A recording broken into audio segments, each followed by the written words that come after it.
এই সয়াবিন আলুর তরকারি এতই টেস্টি হয় যে চিকেন মটনের স্বাদকেও হার মানিয়ে দেয়। তো কিভাবে আমি বানাবো বন্ধুরা তোমরা দেখবে। হ্যালো বন্ধুরা, আমি সাপ্রিকাস কুকিং ব্লগ থেকে তোমাদের স্বাগত জানাই। তো রান্নাটা আমি শুরু করব, তোমরা দেখতে থাকো। কড়া বসিয়ে দিয়েছি। এবার দেবো একটা ছোট্ট ডালচিনি, একটুখানি জয়িত্রী, 3টে ছোট এলাচ, 4টে লবঙ্গ, 4টে গোলমরিচ। এগুলো একটু শুকনো খোলায় ভেজে নেব। ওর মধ্যে দেবো 1/2 চামচ ধনে আর 1/2 চামচের কম জিরে। হালকা এগুলো একটু ভেজে নেব। হালকা হালকা ভাজা গন্ধ ছাড়বে, নামিয়ে নেব।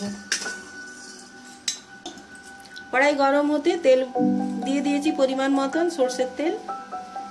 আর এখানে মাঝারি সাইজে 3টে পেঁয়াজ কুচিয়ে নিয়েছি। অর্ধেকগুলো ভেজে নেব, বেরেস্তা করে নেব। আর এই টমেটোটা গ্রেট করে নেব। আর 1 টুকরো আদা আর একটা ছোট রসুন ছাড়িয়ে নিয়েছি, এটাকে পেস্ট করে নেব। প্রথমে অর্ধেক পেঁয়াজ ভেজে নেব।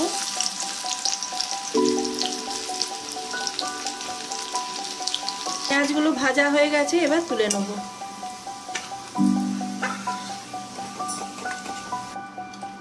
ভাজা পেঁয়াজগুলো তুলে নিয়েছি।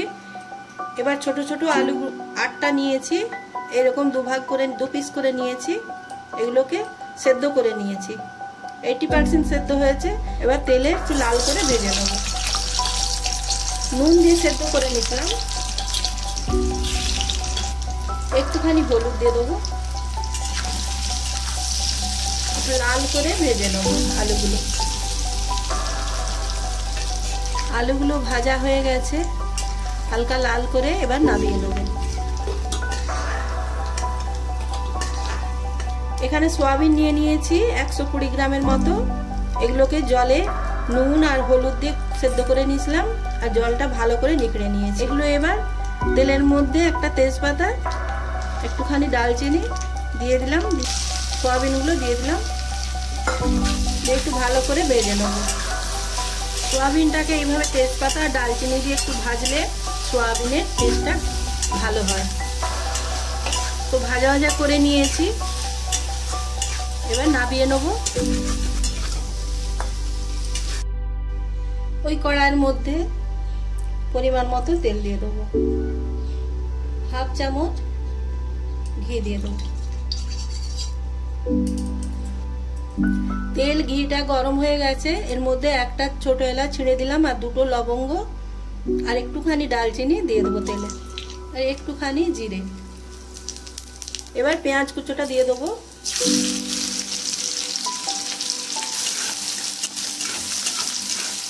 পেঁয়াজটা হালকা লাল করে ভেজে নেব। পেঁয়াজটা হালকা লাল করে ভাজা হয়ে গেছে। এবার আদা রসুনের পেস্টটা দিয়ে দেবো।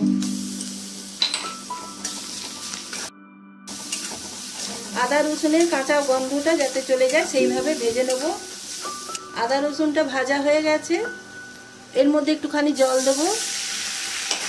ছোট চামচের 1 চামচ লঙ্কা গুঁড়ো, এটা ঝালও আছে রঙও হয়। ছোট চামচের 1 চামচ হলুদ গুঁড়ো। এটাকে ভালো করে কষিয়ে নেব। লঙ্কা হলুদটা ভালো করে কষা হয়ে গেছে। এবার এর মধ্যে টমেটোটা দিয়ে দেবো। একটুখানি নুন দেবো। টমেটোটা ভালো করে কষা হয়ে যাবে।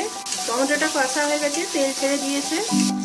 এর মধ্যে আছে 2 চামচ দই, 1/2 চামচ জিরে গুঁড়ো, 1/2 চামচ ধনে গুঁড়ো দিয়ে ভালো করে এটাকে মিশিয়ে নেব, তাহলে দইটা ফেটে যায় না।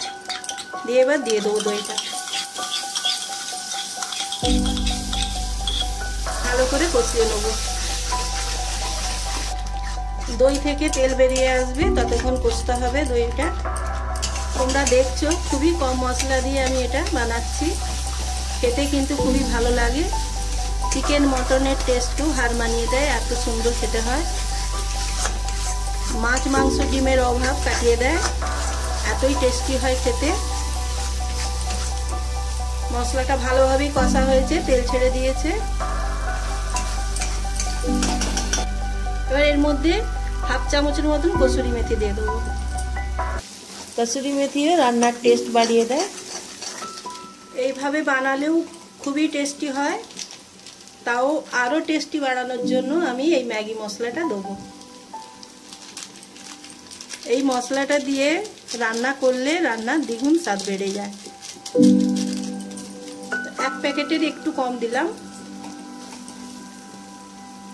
একটু জল দিয়ে দিলাম, একটু ভালো করে কষিয়ে নেবো।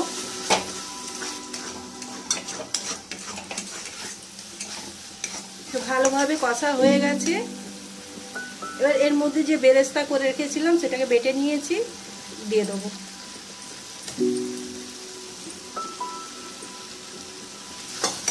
এইভাবে পেঁয়াজকে ভেজে বেটে দিলে রান্নার টেস্ট বেড়ে যায়। একবার বানিয়ে খেয়ে দেখবে তোমরা, খুবই টেস্টি হয়। মশলাটা পুরো কষা হয়ে গেছে, এবার দিয়ে দেবো সয়াবিনগুলো। এবার সয়াবিনটাকে ভালো করে কষিয়ে নেব।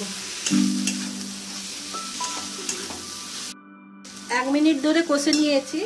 এবার এর মধ্যে ভাজা আলুগুলো দিয়ে দেবো।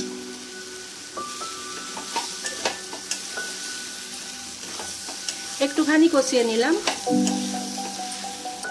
এবার আলু সেদ্ধ করা যে জলটা ছিল ওটা দিয়ে দেবো। যে যেমন ঝোল খাবে বা হালকা গ্রেভি রাখবে সেইভাবে জলটা দেবে।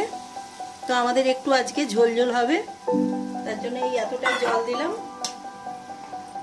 আলু সেদ্ধর সময় নুন দিয়ে দিয়েছিলাম, আর নুন দেওয়ার দরকার হবে না। ফুটে উঠেছে ঝোলটা। এর মধ্যে যে ভেজে রেখেছিলাম ধনে, জিরে আর গরম মশলা নিয়েছি শিলের মধ্যে, এটাকে এবার দিয়ে দেবো এর মধ্যে। তোমরা ইচ্ছে করলে নামানোর আগেও দিতে পারো। ঝোলটা ফুটে উঠেছে, এবার গ্যাসটা সিম করে দেবো। ঢাকা দিয়ে দেবো 2 মিনিটের জন্য। 2 মিনিট হয়ে গেছে, এবার ঢাকাটা খুলে নেব। রান্নাটা হয়ে গেছে, দেখো কালারটা কত সুন্দর এসেছে, আর খেতেও খুবই টেস্টি। এর মধ্যে কিছু ধনেপাতা দিয়ে দেবো, ধনেপাতা কুচনো দিয়ে দেবো। গ্যাসটা বন্ধ করে দেবো। তো বন্ধুরা, একবার এইভাবে রান্নাটা করে দেখবে তোমরা। সোয়াবিন আলুর তরকারি, মাছ মাংস ডিম থাকবে না সেই দিন এইভাবে সোয়াবিন আলুর তরকারি বানিয়ে খাবে, দেখবে আর কোনো তরকারির দরকার হবে না। ভাত, রুটি, পরোটা সব কিছুতেই ভালো লাগবে, এত খেতে ভালো হয়। 3 মিনিটের জন্য ঢাকা দিয়ে রাখলাম, তারপর তোমাদের কাছে আবার আসছি। 3 মিনিট পর ঢাকাটা খুলে দেখাবো। দেখো কালারটা দেখো কত সুন্দর হয়েছে।